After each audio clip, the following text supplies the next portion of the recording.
All right, thank you guys. Welcome to NFL Picks for Week 10 on Brock Page Productions. Of course, I'm Brock Page. You guys already know that. And of course, this is part 1 of our Week 10 picks. My part 2 video will be released later in the week with the rest of the NFL Week 10 slate. But with all that said and done, I really appreciate you joining me here today. So let's go ahead and begin. And we're going to start with the Colts taking on the Titans, 8:20 p.m. Eastern kickoff in Tennessee, and that is going to be Thursday night football. Now, the Titans are -3 at home, totals 48.5. We're 3-0 in our last 3 extra daily picks on patreon.com/BrockPage. And if you want to unlock today's extra daily pick on patreon.com/BrockPage, it's only going to cost you just $2.99. We're also 6-2 in our last 8 daily best plays on patreon.com/BrockPage. And if you want to unlock the daily best play, that's only going to cost you just $1.99. We currently have over 675 members signed up and active on that site. And if you want to join those folks and get in on the action, link for that site is in the description section below. And once again, that's patreon.com/BrockPage. And when it comes to this Colts-Titans game here, Indianapolis is plus $1.15 for an outright win.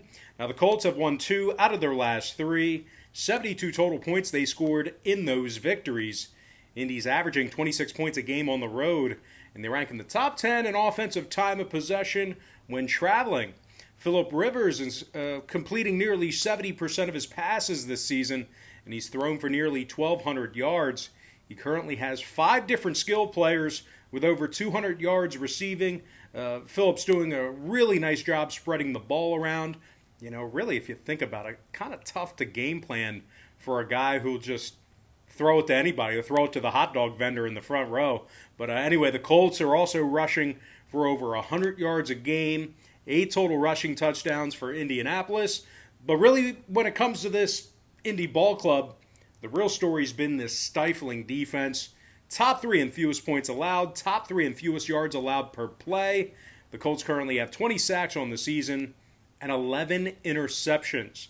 Now Moore, Carey, Rhodes, and Blackman each have a pair of interceptions out of this Colts secondary. Edge rusher Danico Autry has 5 sacks along with 6 tackles for loss.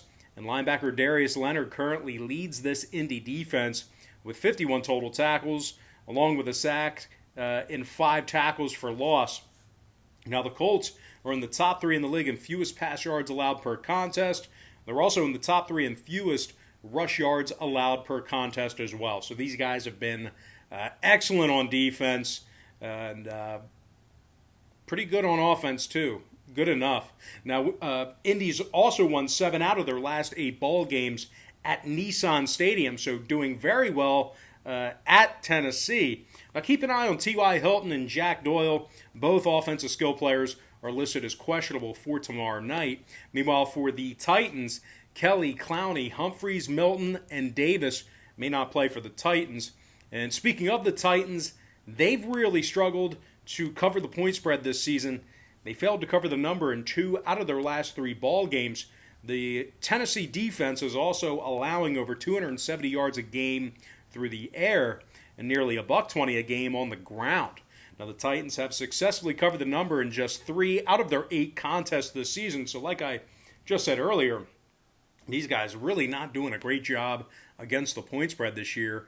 If you've been backing them a lot, they certainly have not been cashing for you.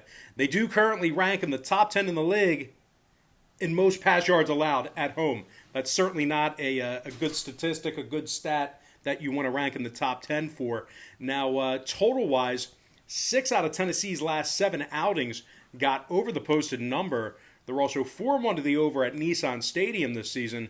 Meanwhile, the Colts on the other side saw 3 out of their last 4 ball games get over the line themselves. Indy's actually officially 3-1 to the over when they travel. So with all that said and done, I'm going to lean toward an underdog to start the show off. Give me the underdog Colts +3 and the over 48.5 in that game. And before we go ahead and move on, just want to take a quick timeout and welcome you to the video. Got some lines and personal leans out for NFL Week 10. You know, they used to say about a year or two ago that all I did was pick favorites, man. I've been picking a lot of dogs this year with regard to NFL and college. But anyway, got some lines of personal leans out for NFL Week 10.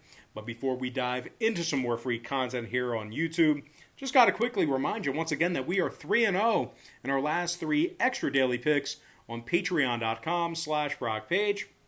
If you want to unlock today's extra daily pick, it's only going to cost you $2.99. We're also 6-2 in our last 8 daily best plays on that site as well.